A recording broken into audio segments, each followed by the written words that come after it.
este caso em particular, ele é muito emblemático de um movimento maior e multifatorial, né? Então, ao mesmo tempo que o Trump e o seu governo fazem uma ação drástica, violenta, de posicionamento pró-Israel e contra, enfim, não só muçulmanos, mas estrangeiros em geral, né?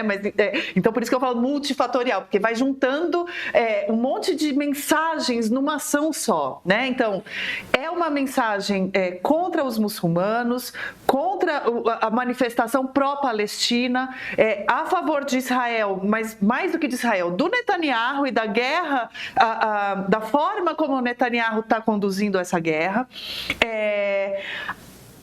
Mas também é uma mensagem, a meu ver, muito clara sobre o que ele entende que é a universidade e esse território de liberdades. Eu falo isso porque eu não sei se você cobriu o primeiro governo Trump e vai certamente poder me ajudar a recuperar essa memória.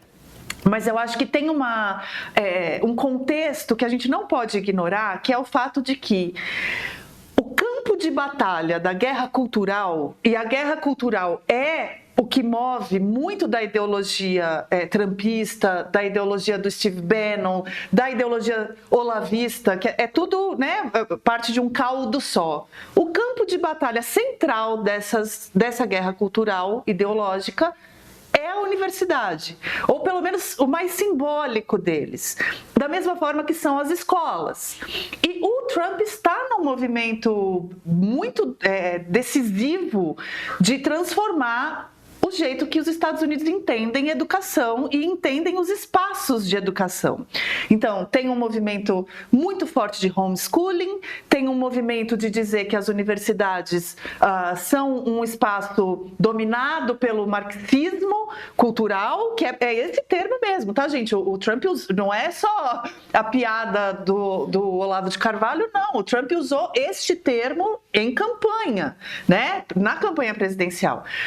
Aí junta-se a isso o fato de que é na universidade que também hoje são gestados os movimentos pró-Palestina mais organizados, né, as manifestações mais organizadas, e eu tenho a impressão de que esse gesto, essa ação de prender o estudante é um combo de recados. Faz sentido isso para você? Como é que você entende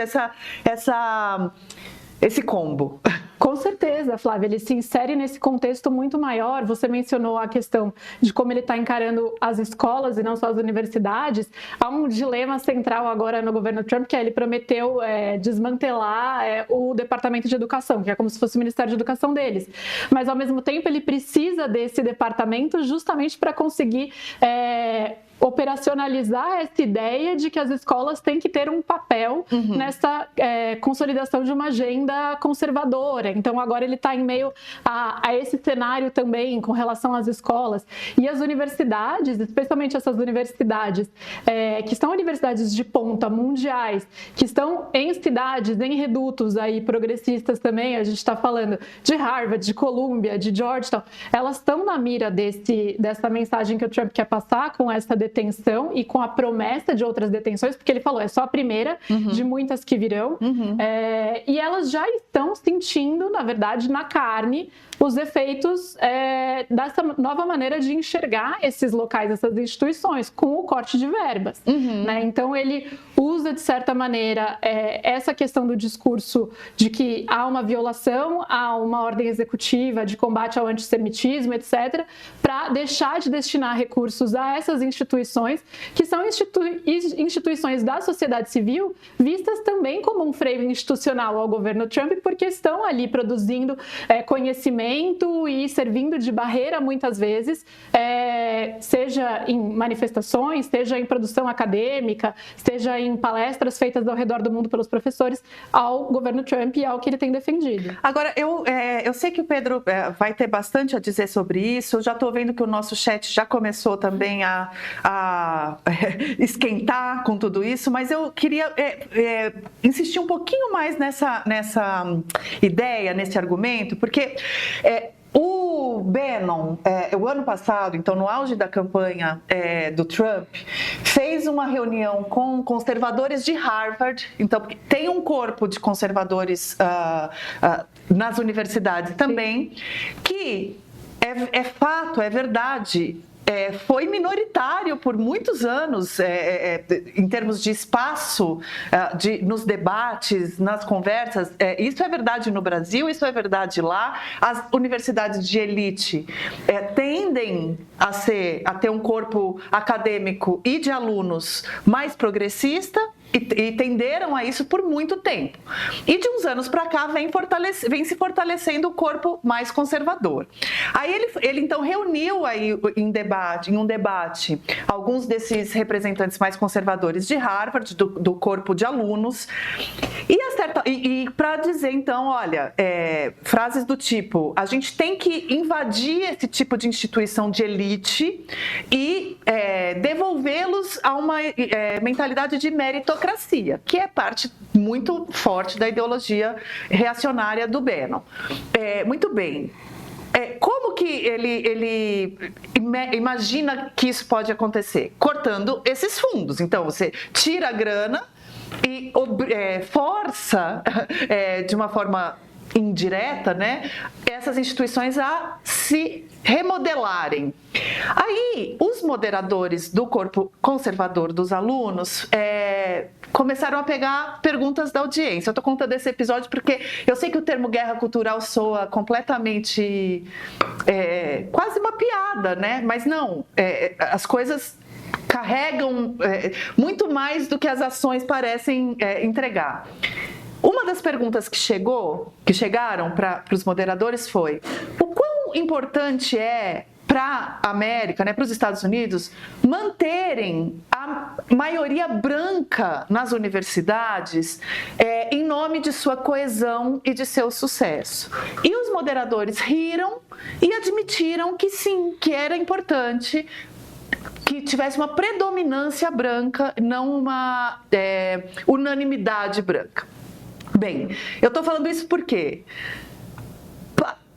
eu acho que tem uma divisão. Eu queria te ouvir, mas eu estou fazendo essa introdução longa porque eu acho que é importante a gente separar um pouco as coisas. Tem uma parte que é um desejo de conter exageros, conter uma predominância progressista, reequilibrar o debate dentro dos espaços de pensamento, dos espaços de conhecimento, que eu acredito que seja legítimo. Então, os conservadores querem ter mais espaço em locais onde se debatem ideias. E tem uma parte que é a extrema-direita pegando esse princípio, que é legítimo, e levando a um extremo, né, de reduzir ou eliminar todos os avanços de diversidade, de pluralidade que foram conquistados a partir dessa visão progressista, de andar para trás. Não é à toa que a gente chama de reacionarismo, de voltar para um estágio onde essa diversidade não era contemplada, né? Eu queria te ouvir um pouco sobre isso, porque você esteve dentro da universidade. Então, um pouco sobre o desequilíbrio, mas um pouco também sobre essas iniciativas de reequilibrar ou de eliminar esses avanços. Flávia, é muito interessante isso. Eu acho que é justamente com essa confusão que o trumpismo floresce e ele consegue ganhar a força e o tamanho que ele tem hoje nos Estados Unidos e voltar tão forte. É justamente misturando essas coisas e puxando para o lado dele uma parte da sociedade que acha que é legítimo ter um espaço maior para uma visão conservadora e se vê e se entende como conservador e gostaria de ver isso refletido na maneira como seus filhos são educados nas escolas ou nas universidades e quer ver isso refletido no judiciário, na Suprema Corte, nas decisões que de lá provém. Mas aí tem também uma parte da sociedade americana também e que endossa o Trump e que sim acredita que perdeu espaço para o que eles chamam, e eu vou usar a expressão aqui, que eu ouvi fazendo entrevistas ao longo da campanha de 2020, não cobri lá a de 2024, cobri a de 2020, mas ouvi abertamente abertamente de eleitores do Trump que era preciso dar espaço de novo para os True Blood Americans, para os americanos de sangue puro. Ou seja, ouvindo isso de eleitores loiros, brancos, de olhos azuis, do interior do país, que achavam que eles estavam perdendo espaço e poder para mulheres, para negros, para gays, para pessoas que eles não reconheciam como um deles, ainda que fossem também americanos, né? Então, eu acho que é justamente na mescla dessas coisas que a gente vê esse tipo de ação do Trump acontecer e ganhar respaldo por uma parte da sociedade. Agora, eu acho que o que vai ser interessante assistir daqui para frente é o quanto isso vai conseguir caminhar, ou seja, o quanto realmente será a primeira de muitas, ou o quanto ele será freado, não só pelos tribunais, mas também por despertar aí uma reação muito mais intensa, justamente por parte de um grupo que vai entender, ok, não nos vemos representados ali na universidade, mas prender e deportar alguém que está pensando diferente da gente é um caminho que não é o caminho americano, né? Justamente eles têm muito forte esse sentimento de somos americanos. Isso acho que é espalhado ali, democratas, trumpistas, republicanos, enfim, conservadores, liberais, todos, esse sentimento de orgulho pela nação e pelos valores.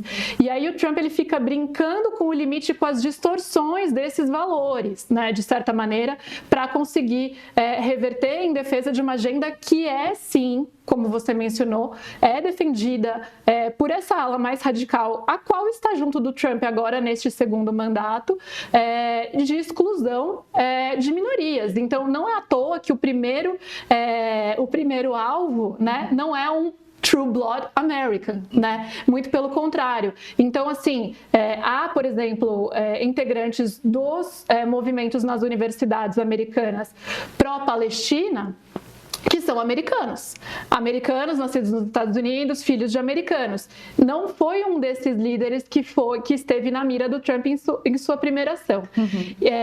E isso não é à toa. É muito mais fácil ele conseguir esse apoio popular para deportar um cidadão que não é um americano, do que se fosse o caso de um americano, filho de americanos, que está lá se manifestando contra Israel. Então, eu acho que é justamente nesse meio do caminho que tudo isso floresce. Sim, acho que há um debate que vem crescendo na universidade. Quando eu estive em Colômbia foi em 2018 já.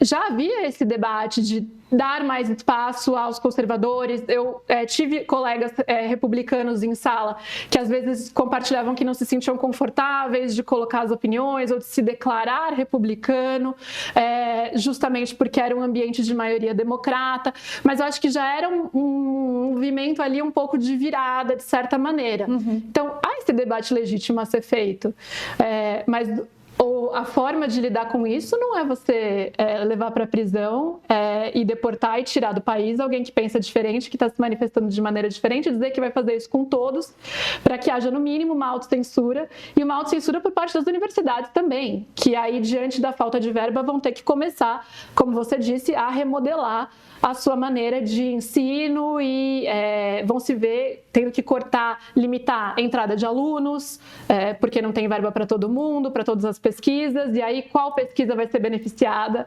Certamente será uma que não contrarie tanto o governo, provavelmente. Sim, então, assim, é um ambiente muito perigoso, e eu acho que é justamente nessa confusão que ele ganha força.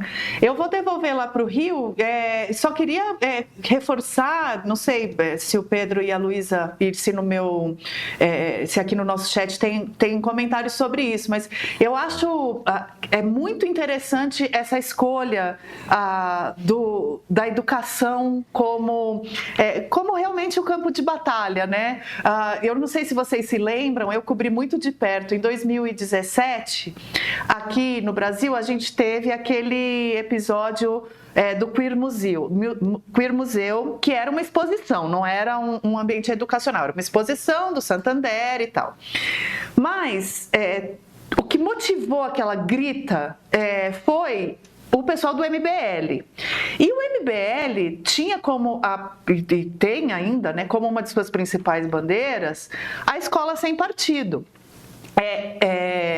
Que em tese, né, você vê o nome Escola Sem Partido, parece uma ideia razoável. Realmente, eu não quero que os professores dos meus filhos, ou enfim, ensinem a preferência por um ou outro partido, né? Mas é claro que eles pegam essa ideia e distorcem, contorcem até ela perder completamente o seu propósito, porque na verdade o que está por trás disso é uma tentativa de avançar uma agenda